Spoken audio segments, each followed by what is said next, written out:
Allez, c'est parti. Donc, pour moi, ce matin, deux sujets. Comme je vous ai expliqué tout à l'heure, l'invitation, un grand sujet pour une petite action, finalement, parce que c'est pas grand-chose de faire une invitation.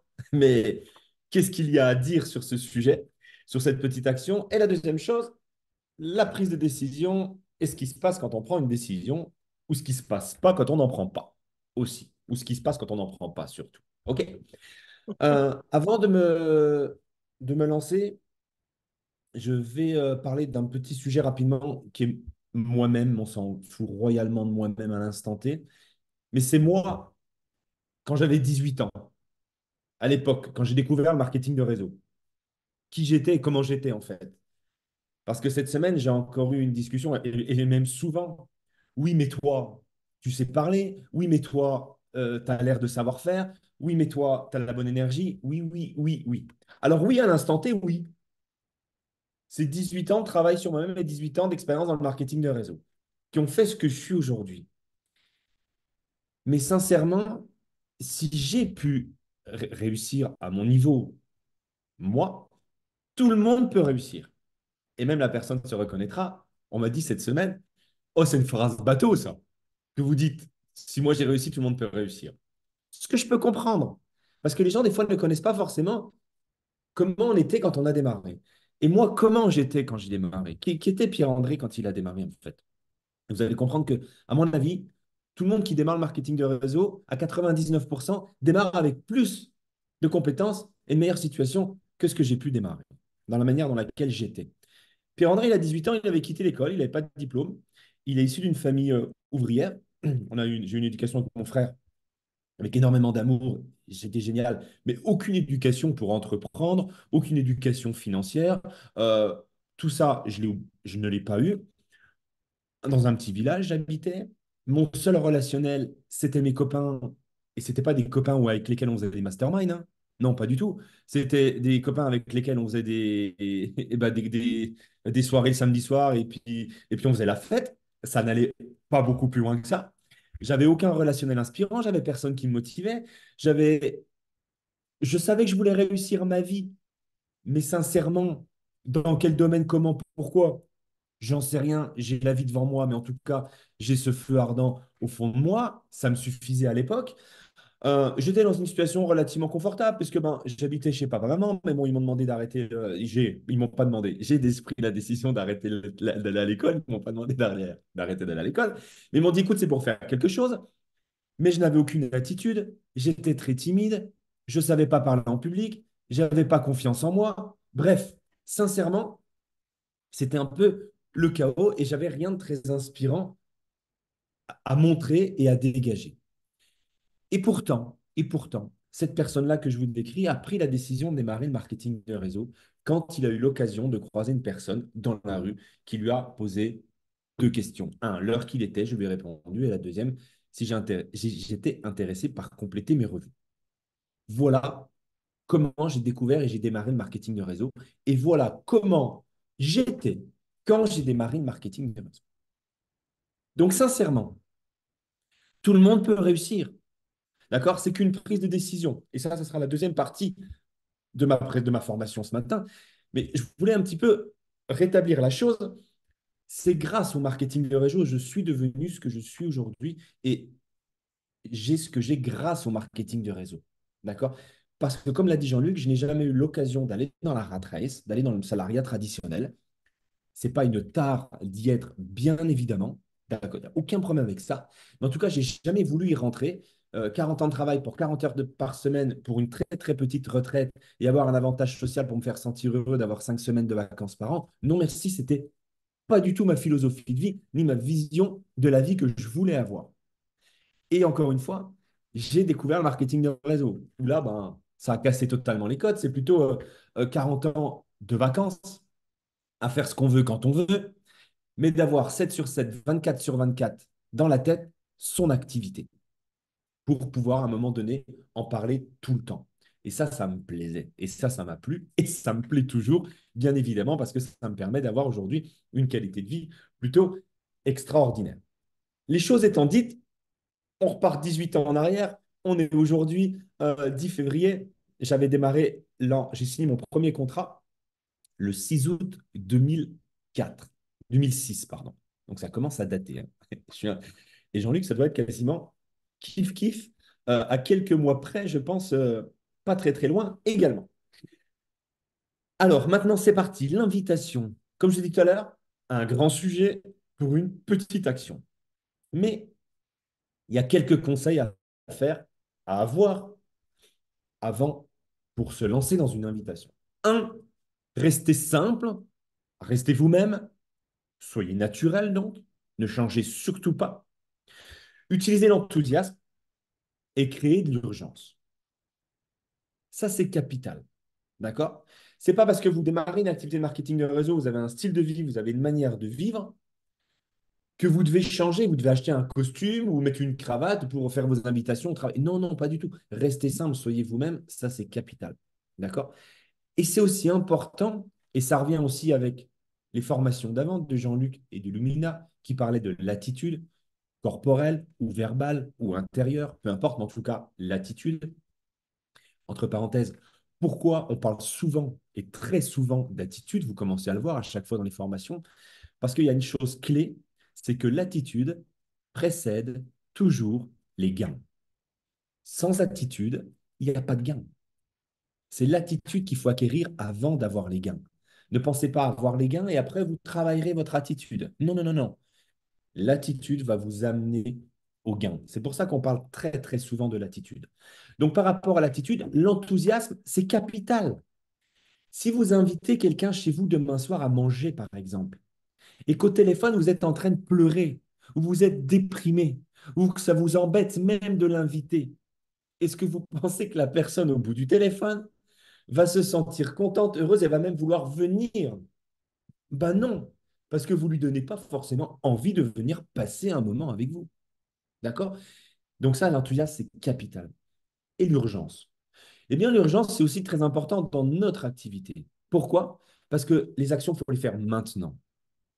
Notre pourquoi, notre objectif, on veut les réaliser le plus vite possible. Pourquoi la vie passe trop vite? Je m'en suis rendu compte hier. Delphine aussi aujourd'hui. On a déjà 37 ans. On se rappelle de nos 20 ans comme si c'était hier.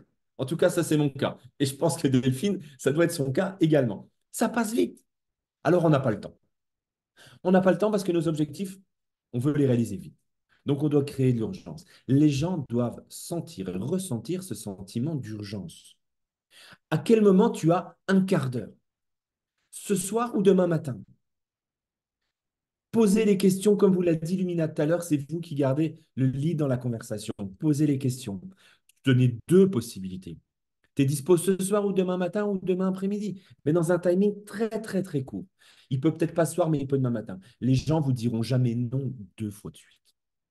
Ils vous diront non peut-être pour ce soir parce qu'ils ne peuvent pas, mais demain, ils vont trouver une solution parce que bien souvent, rappelez-vous ça, les gens disent non, ne disent jamais non deux fois de suite. OK? Donc, restez simple, soyez vous-même naturel, enthousiaste et créez de l'urgence. Ah, excusez-moi, ça me gêne. Pardon. Hop. C'est bon. Je vais le mettre là. Hop, hop, hop. Hop, je reviens. Alors, il n'existe pas d'invitation type.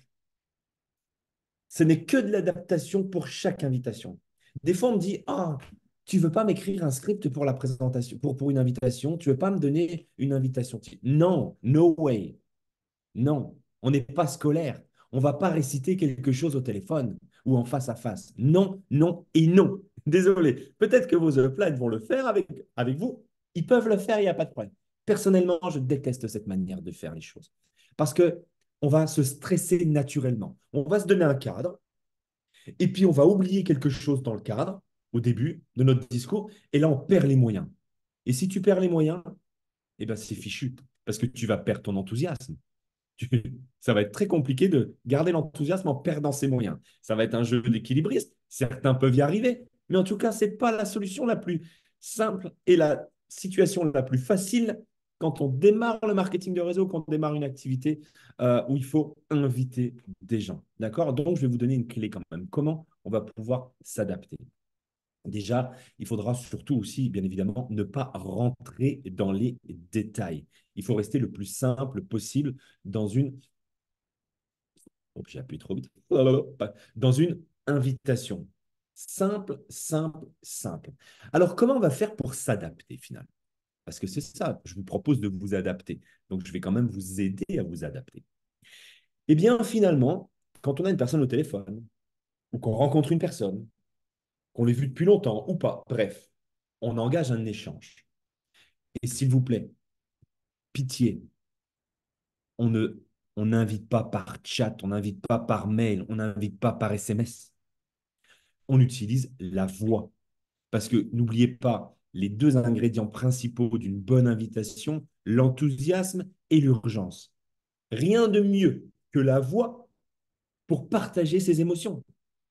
Ce n'est pas parce qu'on va mettre 50 smileys, 36 points d'exclamation, du gras ou en capital qu'on va transmettre une énergie, qu'on va transmettre un enthousiasme ou de l'urgence. Non, c'est la voix. Oui, le téléphone, il est lourd au début. Ça, c'est clair. Il pèse 1 tonne de lever le téléphone quand il faut appeler quelqu'un pour l'inviter, mais il faut se forcer. D'accord? Donc, quand on va appeler quelqu'un pour l'inviter, rappelez-vous que votre but, c'est de l'inviter à découvrir ce projet. Eh bien, dans la conversation, ne prenez pas 1 heure, mais très rapidement, allez à l'essentiel et intéressez-vous à la personne que vous avez en face de vous. Et posez-lui quelques questions. Posez-lui des questions basiques, au lieu de parler de la pluie et du beau temps. Ça va toi dans ton travail? Financièrement, ça va, vu la situation économique actuelle, c'est pas forcément simple pour tout le monde. Est-ce que pour toi, ça va? Bref, il y a une petite conversation banale avec les gens. Mais surtout, sachez écouter. Vous avez 2 oreilles, vous avez qu'une bouche, on doit écouter 2 fois plus que parler. D'accord? Ça, c'est capital.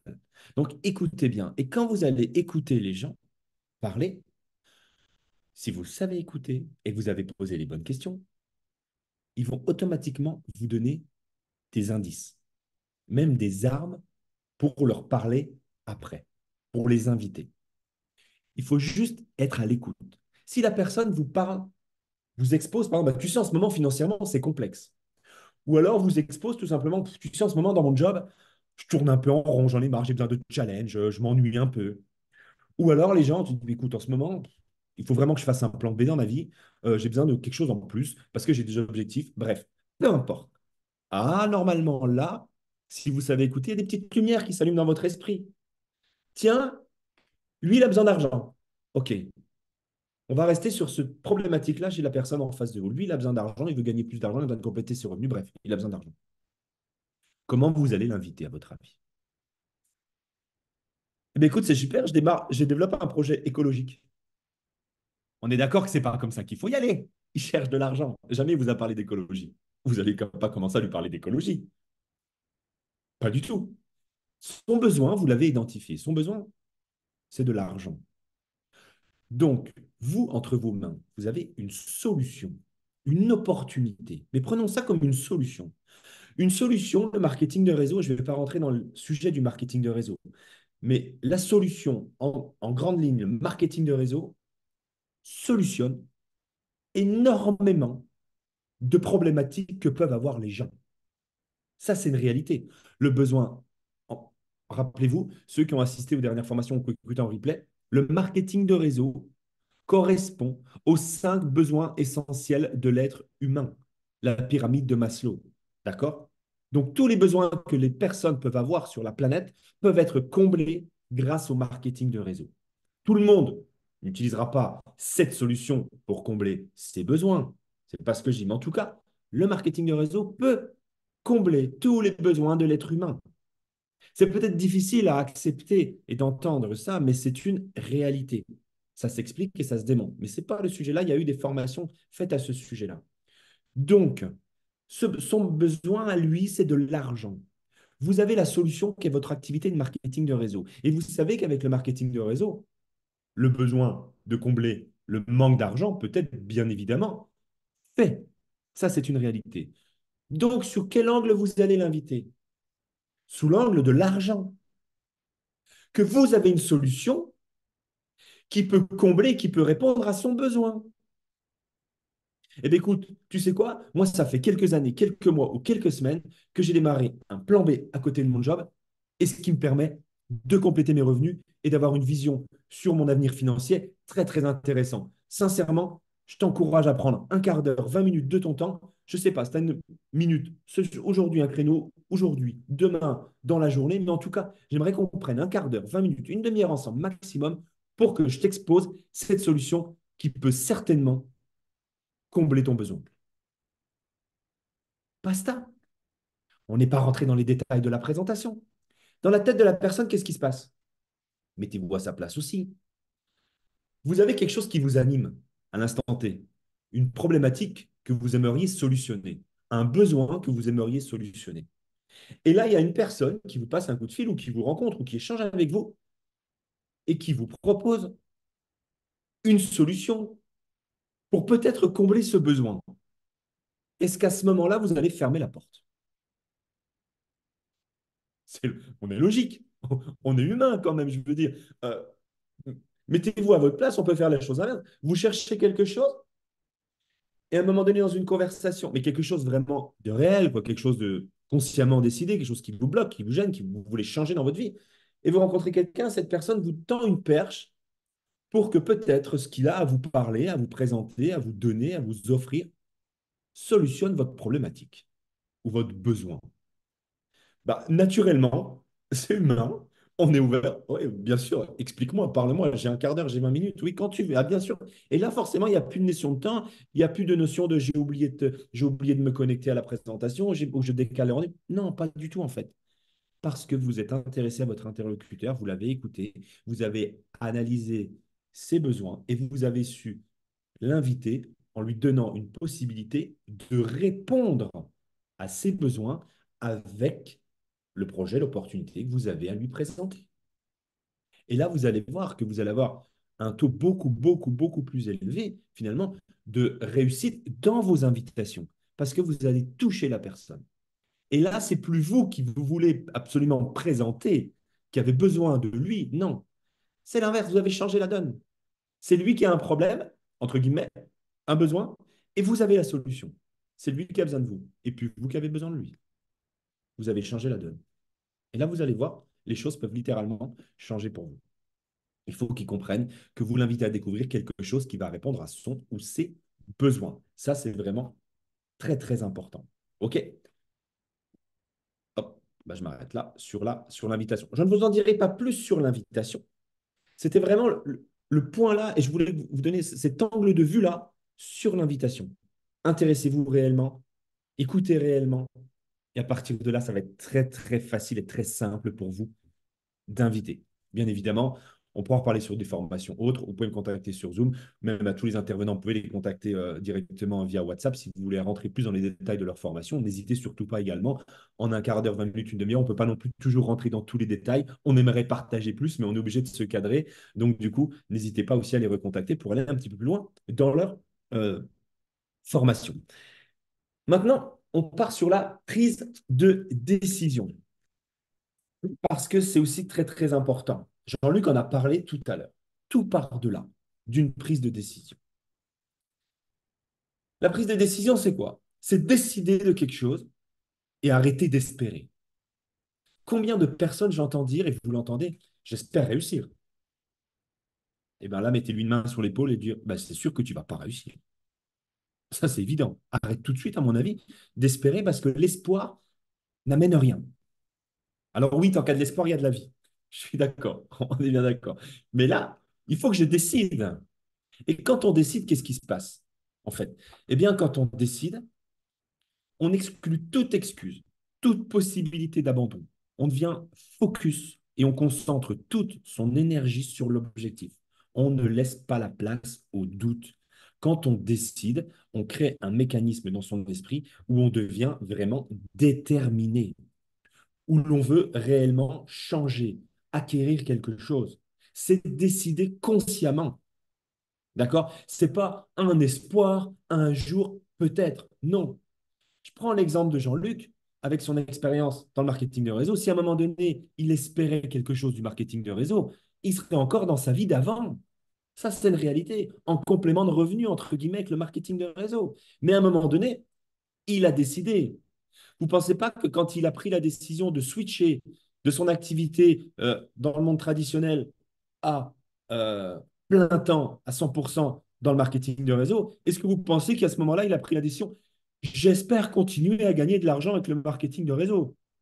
Ah non, il n'a pas pris de risque. Il a décidé clairement de continuer à vivre avec le marketing de réseau et de ne vivre que du marketing de réseau. Mais c'est une réelle décision. C'est quelque chose qu'il a réfléchi. C'est quelque chose qu'il avait en lui. Et à partir de ce moment-là, son mindset a switché en étant focus et décidé à réussir. Et là, ça fait une grande décision. Il a décidé. Et pour décider, bien souvent, les gens attendent de tout maîtriser pour prendre une décision. Non. Le comment, on s'en fiche. Comment vous allez réaliser votre objectif ou votre décision, c'est pas grave, on ne le sait pas, vous le saurez jamais à l'avance. Focussez-vous sur votre pourquoi. Le pourquoi en priorité. Et après, vous allez voir sur le chemin, au fur et à mesure du temps, c'est tout simplement bien, le comment qui va se mettre en place. Mais en tout cas, ne maîtrisez pas tout, n'attendez pas de tout maîtriser pour prendre une décision. D'accord. Et je vous explique. Le témoignage d'après sera vraiment focus sur la position et vous allez voir l'impact que ça peut avoir. Focalisez-vous sur le pourquoi et non sur le comment. C'est exactement ce que je viens de vous dire. J'étais un petit peu en retard sur mes slides. Une fois la décision ou les décisions prises, vous allez envoyer à votre cerveau une information puissante. Vous allez vous mettre dans un autre état d'esprit. Votre cerveau va mettre un autre programme en marche. Le programme de la décision et non plus le programme de l'espoir. J'espère. Non. Là, il va se passer des grandes choses. Parce que forcément, décider, c'est changer. Vous allez décider quoi que ce soit, vous allez accepter le changement. Il va se passer des changements radicaux et très rapides. Les actions vont être différentes. Votre attitude va être différente. Automatiquement, donc, vos résultats vont être automatiquement différents. Et tout ça, ce n'est pas du travail hein, à la base. C'est une prise de décision. Je décide. Je choisis de décider mon succès. Je choisis de décider X ou Y résultat. Je le choisis parce que je l'ai décidé. Ça, c'est vraiment, vraiment très, très, très important. Et n'oubliez pas une chose non plus, la plupart des choses que nous vivons sont le résultat de décisions. Donc, on sait décider. Ça, c'est clair. Tout ce que l'on est aujourd'hui, alors bien des fois, il y a des petits paramètres qu'on ne maîtrise pas. On est bien d'accord, ce n'est pas nous qui avons décidé ça. Mais en tout cas, on peut toujours décider de la manière dont on interprète et on réagit et les émotions que l'on a face à ce qui nous arrive. Parce que des fois, on a des choses qui nous arrivent qu'on n'a pas décidées. Mais à 90% du temps, notre vie, notre situation, tout ce que l'on a, c'est nous qui l'avons décidé un jour et c'est le résultat de nos décisions que nous avons aujourd'hui. Donc, c'est exactement pareil pour l'activité. C'est exactement pareil si aujourd'hui vous prenez une décision de réussir ou de valider certains objectifs dans un temps bien défini, automatiquement, vous allez vous en rapprocher, voire l'atteindre à un moment donné. Et ça ne sera pas une chance, ça sera une décision prise dans le passé. Donc, les décisions que vous allez prendre aujourd'hui, c'est ce qui déterminera votre demain. Et les décisions que vous avez prises hier, c'est ce qui détermine là où vous êtes aujourd'hui. Si vous avez pris la décision il y a 3 jours ou hier ou il y a 3 heures de venir à la formation ce matin, vous êtes là parce que vous avez pris une décision il n'y a pas longtemps. Mais personne ne vous a mis là obligatoirement ce matin derrière votre écran d'ordinateur. Donc ça, c'est important de garder dans un coin de sa tête aussi. Et pour finir, décidez de réussir. Choisissez le succès pour vous et vos familles. Vous avez le bon véhicule. Vous avez le bon véhicule. Mais bien souvent, et je finirai par une petite histoire, une petite fable, qui va rappeler certainement des souvenirs à Jean-Luc. Euh, des fois, on a peur aussi, et ça revient sur ce qu'a dit Lumina aussi tout à l'heure, on a peur de prendre une décision parce que si je prends cette décision, il y a automatiquement changement, changement de posture, changement de mentalité, changement dans mes actions. Pour ceux qui sont un petit peu dans le regard des autres, qui ont peur du regard des autres, ça peut être effrayant aussi des fois de prendre une décision. C'est humain, c'est normal, ça se travaille. On ne va pas expliquer pourquoi on peut avoir peur là. On peut en parler bien sûr en off ou sur d'autres sujets de formation. Mais en tout cas, sachez une chose, c'est que vous ne plairez jamais à tout le monde. Jamais. Donc, si on fait des actions pour plaire à tout le monde, déjà, un, on n'arrivera jamais à plaire à tout le monde, et deux, on ne prendra jamais d'action, on ne prendra jamais de décision. Et je vais vous raconter une petite fable, et je finirai là-dessus. Et c'est l'histoire, peut-être que certains la connaissent, de Joa, son papa et leur âne. Vu la tête à Jean-Luc, je ne sais pas s'il s'en est rappelé. Il va voir. De Samuel Loulès, qu'il avait raconté, si ça te parle. Tout simplement, c'est un papa et son enfant et leur âne et qui traversent un village. Et ils traversent le village tous les deux sur leurs ânes. et ils sortent du village. Et là, le papa demande à Joa, lui dit, t'as entendu ce que les gens ils ont dit dans le village? Ben oui, et il comprend pas forcément. Qu'est-ce qu'ils ont dit les gens? Ben, les gens disent, regarde, ces deux personnes, ils sont en bonne santé, ils ont deux jambes, ils montent sur le dos de l'âne, ils fatiguent l'âne alors qu'ils pourraient marcher. Ils ont vraiment pas de cœur. Ok, ils continuent et ils commencent à arriver proche d'un autre village. Et là, son papa dit, écoute Joa, reste sur l'âne et moi je descends. On traverse le village, écoute bien ce qu'ils vont dire. Ils traversent le village. À la fin, le papa pose la question à Joa, t'as entendu ce qu'ils ont dit? Oui, qu'est-ce qu'ils ont dit? Eh bien, ils ont dit que j'étais vraiment ingrat parce que j'étais en bonne santé, j'étais jeune et que je te laissais marcher à côté de l'âne alors que j'aurais pu te faciliter les choses. Tu es un peu plus vieux que moi, tu aurais pu monter sur l'âne et moi marcher à côté. Ok. Ils continuent, ils arrivent au troisième village. Et là, ils changent. Le papa monte sur l'âne, le petit Joa descend et marche à côté. Ils traversent le village. À la fin du village, le papa dit à Joa, qu'est-ce qu'ils ont dit? Tu as entendu? Oui. Ils ont dit quoi? Eh bien, ils ont dit que tu étais un père indigne parce que tu étais plus fort, tu étais plus âgé, tu pouvais marcher, tu avais plus de compétences et plus de solidité, alors que moi, je suis plus jeune, j'aurais plus facilement être sur l'âne. Ils traversent le quatrième village, ils redescendent tous les deux de l'âne et ils discutent un petit peu de cette philosophie, de ce qu'ils viennent de vivre en fait sur la traversée des trois ânes. Et ils traversent donc ce quatrième village en discutant naturellement. Et à la fin du village traversé, cette fois-ci, c'est plus le papa qui avait entendu, qui pose la question, qui pose la question à son fils Joa, mais c'est Joa qui pose la question à papa. Papa, t'as entendu ce qu'ils ont dit dans le village? Le père, non. Eh bien, ils ont dit, j'ai entendu une personne qui a dit, regarde ces deux imbéciles, ils ont un âne et ils marchent à côté tous les deux. Ils pourraient monter dessus et finalement, ce serait beaucoup plus facile pour eux.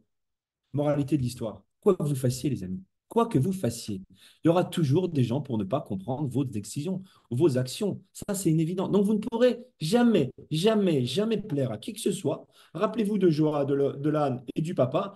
Et à un moment donné, c'est pas grave. Il y a des gens à qui ça va plaire et des gens à qui ça va pas plaire. Mais faites, prenez des décisions. Parce que votre famille et vos amis, surtout votre famille, ils n'attendent pas. Ils ne doivent pas attendre votre résultat, ils ne doivent pas attendre vos actions, ils ne doivent pas attendre votre succès, ils doivent en profiter. J'en ai terminé.